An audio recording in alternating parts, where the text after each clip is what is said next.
அது நம்முடைய மொழி அல்ல. நம்முடைய மொழியாக இருந்தால் அது நமக்கு தானாகவே வந்துவிடும். இது அயல் மொழி, வேறு ஒரு மொழியாக இருந்தாலே நமக்கு அது அவ்வளவாக அதன் மீது நமக்கு பரிச்சயம் என்று சொல்லக்கூடிய அளவில் நமக்கு அதன் மீது தொடர்பு இல்லை. அது ஒன்று.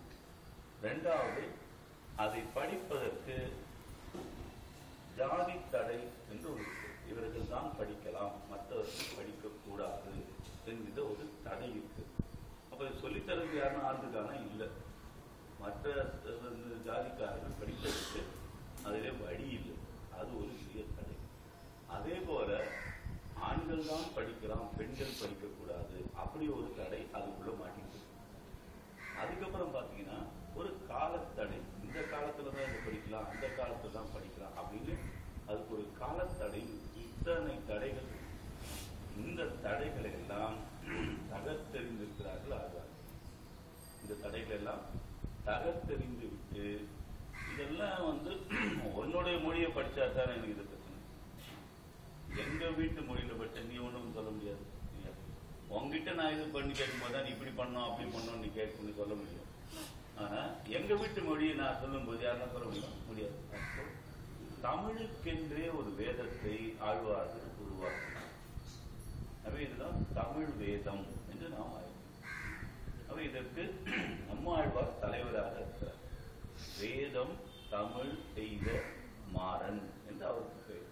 அவை வேதத்தை தமிழிலே செய்து கொடுத்திருக்கிறார். அப்ப வேதத்தை தமிழ் செய்வதனால நமக்கு எந்த தடையும் இல்லை. அந்த தடை இல்லாத காரணத்தினால இப்ப நீங்க எல்லாம் திருப்பாவே ஒரு 5-6 நாள படிச்சுருந்தீங்க. ஏதாவது கஷ்டம் இருக்கும். இதே அந்த தனியன்னு ஒண்ணு இருக்கு, அதை படிச்சு பார்க்கும்போது 2வது வார்த்தையும் போது நாக்கு போய் எங்கேயும் ஓட்டிக்கு தேவையில்லாத விவகாரம்டான்னு சொல்லி நம்ம மூடி வைத்து. அப்போ இந்த படித்தவர்களுக்கு மட்டும்தான் அப்படின்ற ஒரு நிலை வந்து, அப்ப படிக்காதவங்களுக்கு என்ன? இன்னைக்கு உலகத்துல இது போட்டு பாத்தீங்கன்னா படிச்சவன் அதிகமா படிக்காத அதிகம் பார்த்தா படிக்காதவன் தான் அதிகம். அதனால ஓட்டு அவங்ககிட்ட கொண்டு கொடுத்தாங்க. அப்பதான் அவங்க நமக்கு ஓட்டு போடுவான்னு அவங்களுக்கே தெரியும். அவை படிக்காதது அதிகமா இருக்கனால அப்ப இறைவனுடைய அருள் ஒரு சிலருக்குத்தான்ற ஒரு வரை வந்து அந்த வரையை நீக்குவதற்கு ஆழ்வார்கள் எடுத்துக்கொண்டு முயற்சி. அப்போ எவ்வளவு பெரிய புரட்சி ஆழ்வார்கள் செய்திருக்கிறார். இதெல்லாம் சாமி காரியம், நீங்க எல்லாம் சொல்லக்கூடாது, நீங்க எல்லாம் பார்க்கக்கூடாது, நீங்க எல்லாம் படிக்கக்கூடாது அப்படின்லாம் இருந்த காலத்துல இன்னைக்கு நேற்று இல்லை, 2000 ஆண்டுகளுக்கு முன்னால இதை அவர் தகர்த்தெறிந்திருக்கிறாருன்னா அப்ப எவ்வளவு பெரிய புரட்சியை ஆழ்வார்கள் செய்திருக்கிறார்கள். எவ்வளவு நம்ம மேல கருணை இருந்தா அதை செஞ்சிருப்பாங்க இல்லையா? அந்த கருணையினால் தான் நமக்கு இது பண்ணாங்க. அவங்க இல்லைன்னா செய்யணும்னு அவசியம் இல்லை. நம்ம அப்பா கொஞ்சம் சொத்து சேர்த்து வச்சுட்டு போகலாம், நம்ம தாத்தா கொஞ்சம் சொத்து சேர்த்து வச்சுட்டு போயிருக்கலாம். ஆனா ஒரு 5 தாத்தாக்கு முன்னாடி இருந்த யார் அட்ரஸ் கேட்டு பாருங்க, யாருக்குமே தெரியாது. ஒருத்தர் இருந்திருக்கலாம், அவர் எந்த ஊர்ல இருந்தாரு, என்ன பண்ணாரு, எவ்வளவு வச்சுட்டு போனாரு, என்ன யாருக்கும் தெரியுமா? ஒன்றும் தெரியாது, யாருக்கும் தெரியாது. ஆனா இவங்க நமக்கு எத்தனை தலைமுறையா வருகின்ற அளவிற்கு இவ்வளவு பெரிய சொத்தை நம்ம கிட்ட கொடுத்துட்டு போயிருக்காங்க. இதை படிக்கும் பொழுது நமக்கு எவ்வளவு ஞானம் வருகிறது. இப்ப மற்ற கோயில்கள் எல்லாம் போகின்ற போது இந்த மாதிரி ஞானம் வருதான்னு யோசனை இல்லை. இந்த மாதிரி அறிவுக்கு ஏதாவது பயன் இருக்கா, மனதினால் சிந்திக்க என்று சொல்லக்கூடிய அளவுக்கு மற்ற கோயில்கள் அப்படி வருமா அப்படின்னு நம்ம யோசனை பண்ணிக்கலாம். அப்போ இந்த வழிபாட்டு முறை என்பது வேறு, அந்த வழிபாட்டு முறை என்பது வேறு. அது இங்கே நமக்கு ஒரு பாடல்லேயே இவ்வளவு அர்த்தங்கள் நம்ம கிட்ட உள்ளது. இப்ப இதெல்லாம் நம்ம இத்தனை நாள் தெரிஞ்சுக்காத இருந்திருக்கிறோமே அப்படின்னு கூட நமக்கெல்லாம் ஒரு கவலை வரலாம், வராது வரலாம் இல்லையா? ஐயோ இத்தனை நாள் நான் வாழ்ந்துட்டேன், இத்தனை நாள் இருந்திருக்கிறேன், இத்தனை தடவை திருப்பாவை சேவிச்சு பார்த்திருக்கேன், இதுக்குள்ள இவ்வளவு எல்லாம் இருக்குன்னு தெரியாத போயிட்டு. ஆனா ஏதோ எல்லாரும் பாடும்போது வாழ்க்கை திங்கள் அப்படின்னு கடற்கடலாம் ஆட்சி முடிச்சுட்டு போட்டு போயிருக்கேன்னு நினைச்சிட்டு இருக்கிறேன். இதுக்குள்ள இவ்வளவு இருக்கு. இப்ப இந்த ஒரு பாட்டுக்கே இவ்வளவுன்னா 4000 பாட்டு இருக்காங்க. அதுக்குள்ள எவ்வளவு இருக்கும்? எவ்வளவு பெரிய சொத்தை நம்ம கிட்ட கொடுத்துருக்கோம். ஆழ்வார்கள் தனக்கு கிடைத்த அருளை அந்த பெருமாள் செய்த ஒரு அற்புதமான ஒரு காரியத்தை, அதனால அதுக்கு பேர் அருளி செயல். அருளாலே வந்ததுனாலே அருளி செயல், அதாவது அருளி செயல் வாழி அப்படின்னு சொல்றது காரணம்னா ஆண்டவனுடைய அருளா படித்தால் அவர்களுக்கு இது கிடைத்தது. அப்படிப்பட்ட ஒரு மிகப்பெரிய சொத்து கட்சம் நாங்கள் என்ன பண்ணிருக்கோம், இது என்னுடைய ஜாதிக்காரங்க மட்டும்தான், இது எங்க சொந்தக்காரங்க மட்டும்தான், எங்க வம்சத்தர் மட்டும்தான் இதை அனுபவிக்கணும்னு சொல்லி கூட்டிட்டு இருக்கணும். பண்ணாங்களா? எல்லாருக்கும் ஆசைந்தோருக்கெல்லாம் அப்படின்னு அள்ளி போட்டு போயிருக்காங்க. அவர் அப்படி ஆழ்வாருடைய அந்த அருளை, கிடைத்த அருளை நமக்கு எல்லோருக்கும் கொடுத்துட்டு போயிருக்காங்க. இப்போ ஒரு வீடு கட்டி கொடுத்தாங்கன்னா கூட எத்தனை நாள் அது இருக்க முடியும்? ஒரு 100 வருஷம் இருக்கலாம், 200 வருஷம் இருக்கலாம், முடிவு போச்சு. ஒரு நிலம் வச்சுட்டு போயிருந்தாங்கன்னா கூட எத்தனை நாள் இருக்கலாம்? அதுக்குள்ள எவன் புடிச்சுன்னு போட்டாலும் முடிவு போய் அப்படி நில ஆகாரம் போய் கேஸை போட்டோம், கம்ப்ளைண்ட் பண்ணோம், உள்ள தரணும், இதெல்லாம் பிரச்சனை வந்து நிற்கும். ஆனா இது யாராலையும் திருட முடியாது. எல்லா நாள்லயும் அனுபவிக்க முடியும், எல்லா நாள்லயும் படிக்க முடியும். இவ்வளவு அற்புதமானது அவர்கள் கொடுத்துருக்காங்க. அதோடு நிறுத்திட்டாங்களா அப்படின்னா நமக்கு புரியிற மொழியில அவங்க படிக்கிறாங்க. அதான் முக்கியமானது.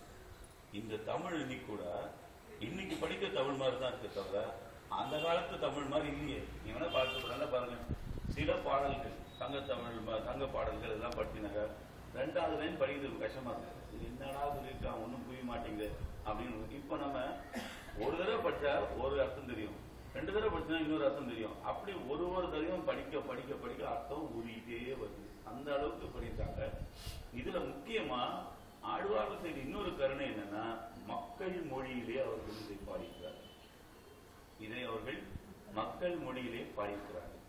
இன்னைக்கு பெரிய பேப்பர், ஒரு சில பேப்பர் இருக்கு, அது எல்லார் கையிலும் இருக்கான்னா இருக்காது. இன்னொரு பேப்பர் இருக்கு, அதுக்கு பேர்னா சொல்ல விரும்பல, தந்தி அப்படின்னு சொல்றாங்க இல்லையா? அந்த பேப்பர் பாத்தீங்கன்னா எல்லார் கையிலும். ஏன்? படிக்கிறதுக்கு வசதி, படிச்சா புரியுது.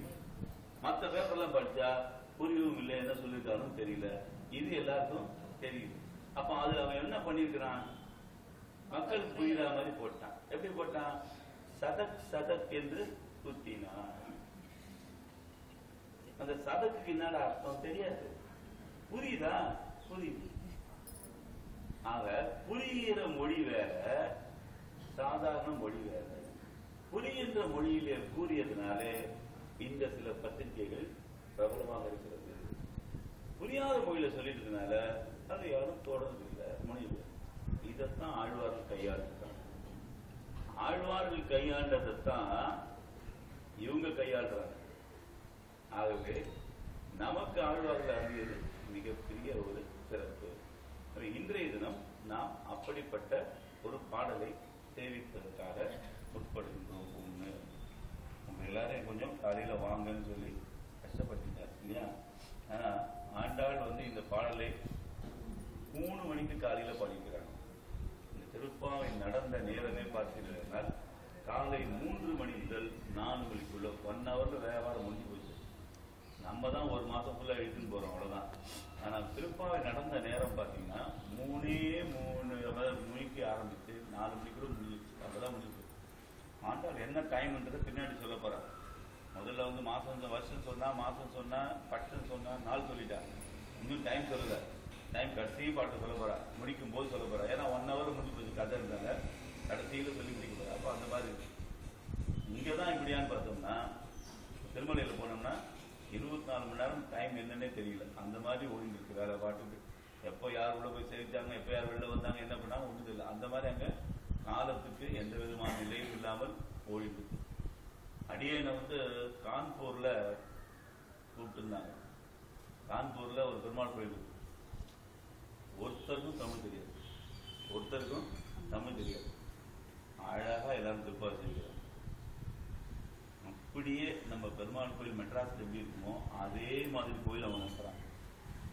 அவன் என்ன சொன்னான்னா, நீங்க எங்ககிட்ட பேசுங்க, நாங்க மீட்டிங் போறோம், நீங்க பேசுங்க. ஒரே ஒரு கண்டிஷன் தான், இங்கிலீஷ்ல மட்டும் பேசக்கூடாது, நீங்க தமிழ் கூட பேச நாங்க கேட்கிறோம் அப்படின்னா. சரி, இதுக்காகவே நான் ஒரு தமிழ் இங்கேயும் தெரிஞ்ச அசாமி வேற எங்கேயும் கூட்டிட்டு போனேன். நாம இந்த தமிழ் பேசி அவங்க இங்கிலீஷ் பேசி பார்க்கலாம்.